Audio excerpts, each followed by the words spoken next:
I want to welcome you to Dream Chasers Radio with me, your host, Yaya Diamond. What's up, peoples? How you doing? It is a great day. It's always a great day because I am 6 feet over. Okay, so we have a great guest here today, entrepreneur, actually a serial entrepreneur, as I can tell. We'll be right back. Don't you go anywhere.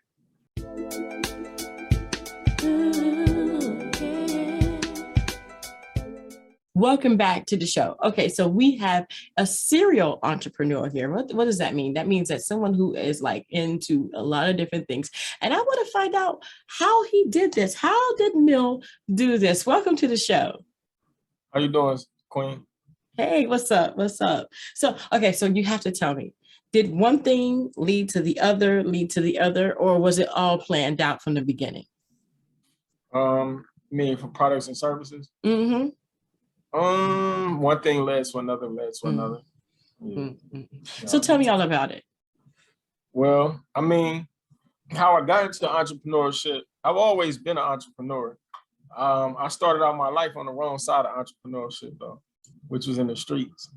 So I started out to be, I like to tell my story so, I can maybe be a motivation to younger people who might, could avoid that, going the route that I went or whatever. So, or just inspire people, inspire my people. So I started out selling drugs when I was younger. So I just say that to say I always had an entrepreneurial spirit. I just was on the wrong side of it, and my energy was directed in the wrong direction. The fast forward, throughout the years, got back, went through a lot of stuff, got on track. So I went back to hustling, but legitimate hustling. So, and I was actually studying business. I took like some business classes. I started studying business on my own. So I was like street hustling, like selling movies and DVDs. Remember the guys used to sell DVDs and movies and stuff like that? I used to do that back in the day, but I was looking for something. I was looking for a route. I was looking for something legitimate that I could get into. And I had already knew, I had studied and learned the, how to do the paperwork and everything to get a business started clerically.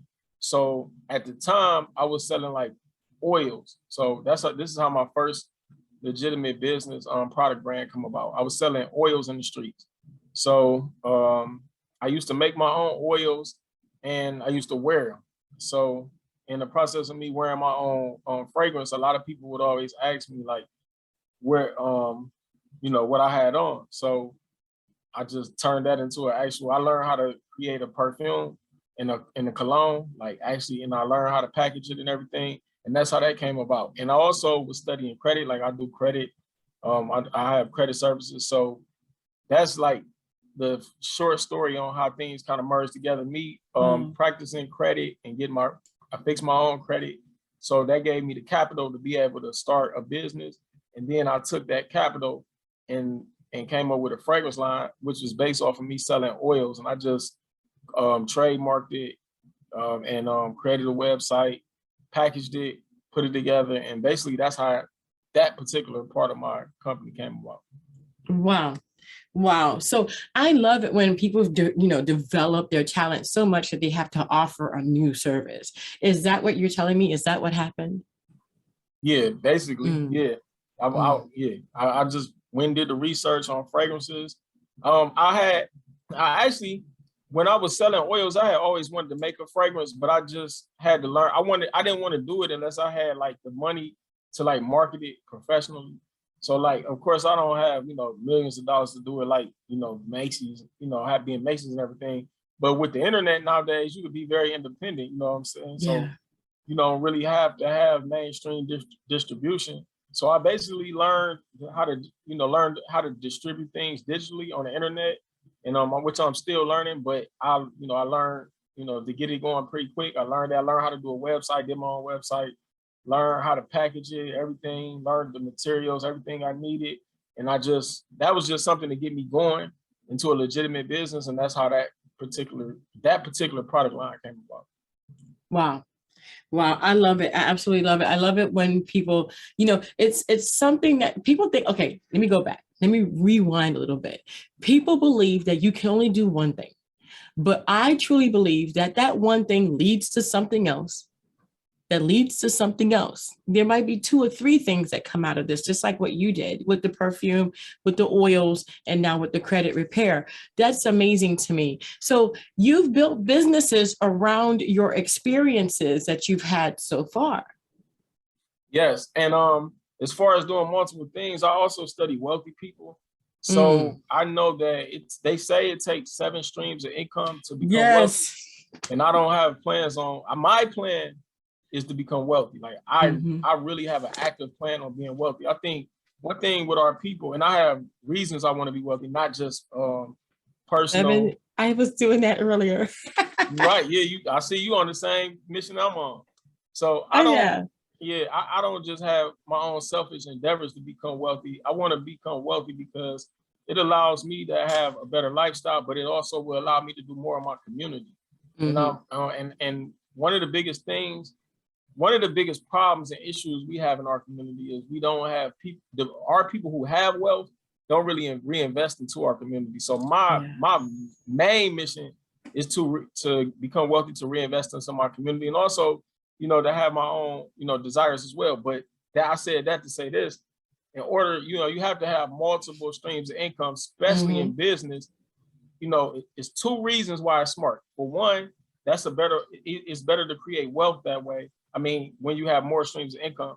And for two, every business might, it's business is up and down. So you Hmm. got different, depending on the business, it's different times where things may be up, things might be down. So the more streams of income you have business wise, the more you can keep the whole company going. So like you might have, if you got 4 or 5 product lines or 4 or 5 businesses or whatever, and 2 of them slow, if you got 2 other ones bring in cash flow income, it's easier to stay afloat that way. So that's my Yeah. thinking about having multiple, product lines, branding and everything. Hmm. So of course, I got the fragrances, I got credit, I got Hmm. clothing, just Mm. I just keep it going, multiple. And then I also studied the Claude Anderson philosophy where, I create businesses that's based around our culture because Hmm. Dr. Claude Anderson teaches that we should control our culture from a business perspective. We should control the distribution, which is hard to do. But if we can't control the distribution, it'll take a while to Yeah. do that. We should definitely Yeah. control the retail side of it. So, and it's a competitive advantage too. When you create Hmm. a business based around what Black people already do, it gives you a competitive advantage because you know the industry better just from being a part of the culture. So I try to Definitely. create businesses that's based around our culture for the Hmm. streams of income and the competitive advantage that it brings. Wow, that's great. That's great, man. That's wonderful. I love that. I love that. You were saying earlier how when Black people get rich, they don't really reinvest into their neighborhood. I find too that's true, but I also find they move, and then the investment that they make to the neighborhood isn't the original neighborhood they left, so it Right. doesn't benefit them in the long run. They don't end up contributing to the neighborhood that they left, the neighborhood that really truly needs it. Right. That's absolutely true. And that's sad because people talk about our youth, and I'm a youth mentor. Hmm. And they have to, if they don't have examples, and I know this from being a youth myself, if they don't have examples right in their community of something successful, how can you expect them to grow up and have direction Yeah. for success? So, I really don't understand why our people, well, I know that a lot of them been programmed to think this way, but I just can't personally understand when people put themselves in a better financial situation, why they have to just, disappear from the neighborhood. Even if you don't want to live there, come back there and create a business or something because these young people need to see people that look like them that's Hmm. successful outside of Yeah. sports, entertainment, and Yeah. drugs. You Oh know what I'm yeah. saying? Because that's Hmm. that's the examples. Sports, entertainment, and drugs. Yeah. And there's nothing wrong with sports, there's nothing wrong with entertainment, but we know it's millions of people trying to get in those industries, and it's only hundreds of people is gonna make it. It's just a That's right. numbers game, Yep. and especially in sports. Yeah. So And then we all know where the drug game gets you. So it's like those are the examples that our people have. They got sports and entertainment from television, and then in their neighborhood, most of the people that's successful are usually drug dealers. Yeah. So where is the businessman in the neighborhood that's teaching them how to start a business? I mean, most people it's nothing wrong with having a job, but most people that have jobs don't have the lifestyle that is going to be appealing to young people. So we need more entrepreneurs who stay either they move out the neighborhood, but they start something there or start some type of apprenticeship there to give those young people direction, or they just right there showing them how to do it. And I'm going to be somebody who does that because I care about my people. I love my people. Yeah, I love my community. I love my culture. Yeah, me too. Me too. But a lot of people are scared because of the shootings that has happened to business people who have gone back in the music industry and the professional industry. They get scared. And so I know that there's a couple of people who went back to the neighborhood, but they actually have a store or they have a charity, but they are not physically there because they're scared to be there. But I do believe that just because they're not there physically, they do have something that's going there. And I understand that fear. I really do. So, but they're still helping their neighborhoods out. And that's something that people can think about doing too. Yeah, that's good. That's what I'm saying. Like, you don't have to stay there, but I'm saying like, if you put something there, put some type of program there, that's excellent too. Because you're still helping, you're still bringing the community up. So right. And you're circulating the money. Yeah, you're circulating money. That's 100% right. Yeah. So I wanted to go into this because we were talking about helping out your community. I know you have that charity mindset and the giving back and the educational mindset to bring these things that you've learned back into your community. The white community, and not to get like all funny, but this is statistically speaking, I believe what I had read was the money that circulates in the white communities and in the white areas or the non-Black or non-ethnic areas literally circulates about 7 to 10 times before leaving that community. But the Black community, their stuff only circulates 1 to 2 times because most of us as Black people, us as non-white people or ethnic people, whatever you want to say, we take our monies to the white neighborhoods. That's true. I mean, it's even worse than that. It's really 6 hours. And let me tell you, what we need to do is to actually find someone in our own neighborhood that can help to keep the money circulating for that 6 to 10 times so that it doesn't leave the neighborhood, so that we can actually grow. And that's going to be the key. And if we're not doing that, if we're not opening up our own restaurants in our own stores, and if we're not doing it online, and if we're not patronizing the person that looks like us or that is non-Caucasian or you know what I mean, then we are not really helping the situation in our own neighborhoods. That's true. That's absolutely true. That's why I teach a youth mentorship program at a high school, and I teach financial literacy.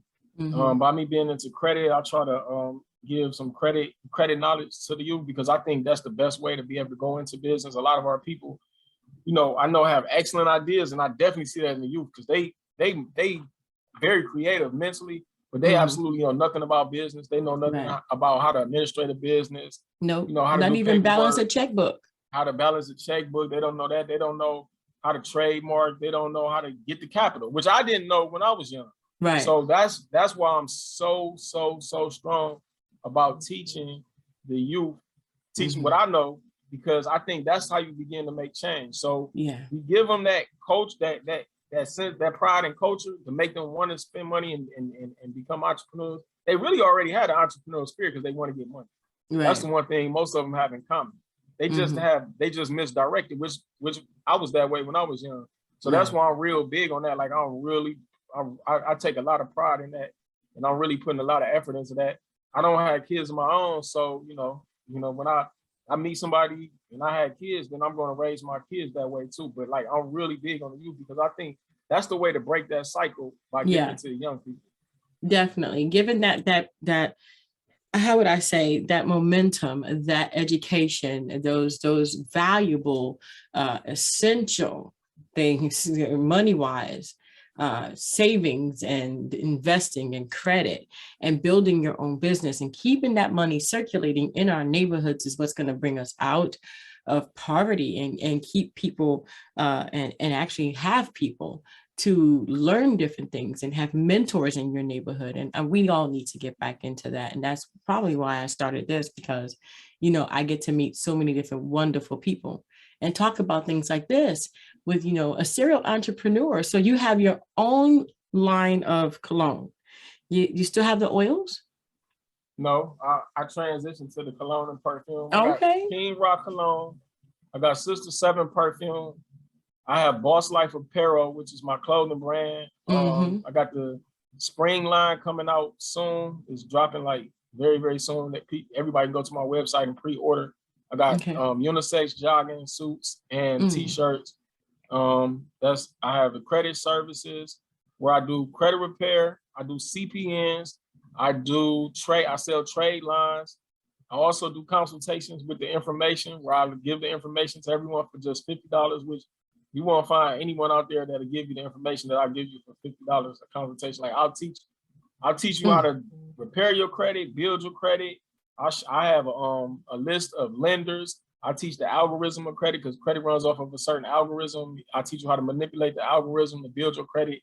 I give you a list of lenders, that business lenders, business funders, and fintech companies that lend money. Mm. A lot of them I've got loans from myself or credit cards from them myself, so I know it's legitimate. I have some other stuff that I can't remember right now, but those are things. Those are my four main areas of business is the fragrance. Wow. I have a Nubian Queen shea butter line. It's sea moss and shea butter mixed together. That's my new line right there, which is I think based on my research, I'm the first person to combine sea moss and shea butter. Yeah, I haven't So it's heard that yet. huh? I haven't heard that yet. You said you haven't heard that?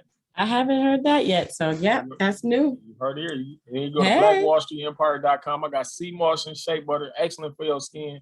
For those out there who know about sea moss has 98 minerals in it. Mm-hmm. So, you basically getting the smoothness of the shea butter and the mineral content of sea moss all in one. Yeah. So I got the new sea moss shea butter, and those are my main product lines right there. Wow. Wow. That is wonderful. Congratulations on all the success in building the businesses that you've come by. I mean, you haven't left anything to chance, or have you? Is there anything else you want to do? Yeah. Were you speaking on just in general products, period? Either. Real estate. I'm actually in the process of purchasing land in the area that I'm in the inner city. 6 lots. I'm in the process of purchasing. I'm just waiting for my paperwork to go through, because in Cleveland, where I'm at in Cleveland, Ohio, you have to create a proposal and turn it in to the land bank. Well, not the land bank, the county. You have to turn it into the county. So I created a proposal. I got a proposal in for entrepreneurship, to teach the youth entrepreneurship, how to build sustainable housing. I'm actually doing this with some other people, but we got the proposal in to buy 6 lots. So I'm waiting for that. So like that's my big project that's coming up soon. And I've done real estate before. I have personally done real estate, but I haven't done it on a huge level. But real estate is something that's my goal. That's my cash cow. That's what I'm gonna get wealthy in, real estate. Yeah. But as of right now, I'm focusing on, for the future, real estate and these, buying these lots, like buying up these lots in the east side of Cleveland. Buying land is like very cheap, and you can get land for $100, $200, and our people not doing this. And on the east side of my city, it's being gentrified, which means because the Black people in my city live on the east side. But the city is being gentrified, and our people is not really up on this. They don't understand the value of the land. And when gentrification come in, property value go up. Yeah. So right now, my real focus is on buying this land. And like I said, I got my proposal in. I got my money ready. I got my people ready. So we just waiting for the paperwork to get approved. And we're gonna really start concentrating on this land and putting development on the land, because our people don't do that. And that's land as well. Yeah. Property and land you really can't get any. I don't think there's anything more valuable than that you can purchase. Nope. So that's the future. That's my future right there for sure. I mean, we're gonna keep the products going. That's really cash flow income. But the wealth is going to come from the land and the real estate. And that's definitely the future right there. Wow. Well, wow. I want to thank you so much for being on the show. There's just so many different things that we could talk about. We could be here for a long time. We can definitely be here for a long time. But what we want to do is we want people to go ahead and check out that website for themselves and get acclimated to that website, and to the point that you feel like you just may want to be a serial entrepreneur as well. I want to thank you again. Where can people find you? Where can they go? You can go to my website, blackwallstreetempire.com. That's blackwallstreetempire.com. All my products. They can follow me on Instagram, blackwallstreetempire.com_7. TikTok, BWE_boss. And then I got another product page on Instagram, which is BWE_products. So, but always the website, blackwallstreetempire.com, right there. And if they want to be a serial entrepreneur, they can go on my website to get that credit package, because that credit is the easiest way to get the capital to start that business. Definitely. Wow. I want to thank you so much for being on the show, Mel. I appreciate it so much. Thank you. Thank you, Queen. And thank you guys so much for tuning in. And don't forget, we're going to have all that information in the description box below so that you can go ahead and check this out for yourself. You just may be like, the business person that you never thought you were. I think you just may be. We have to leave and we got to go because we got businesses to run. So I will see you next time. Don't forget to dare to be different. Bye, guys. Thanks, Mel. What's up?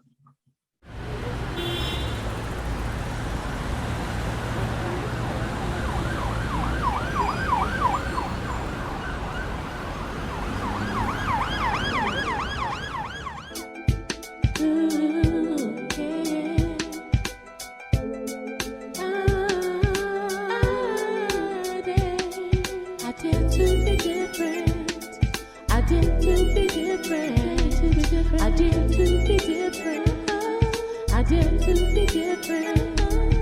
I dare.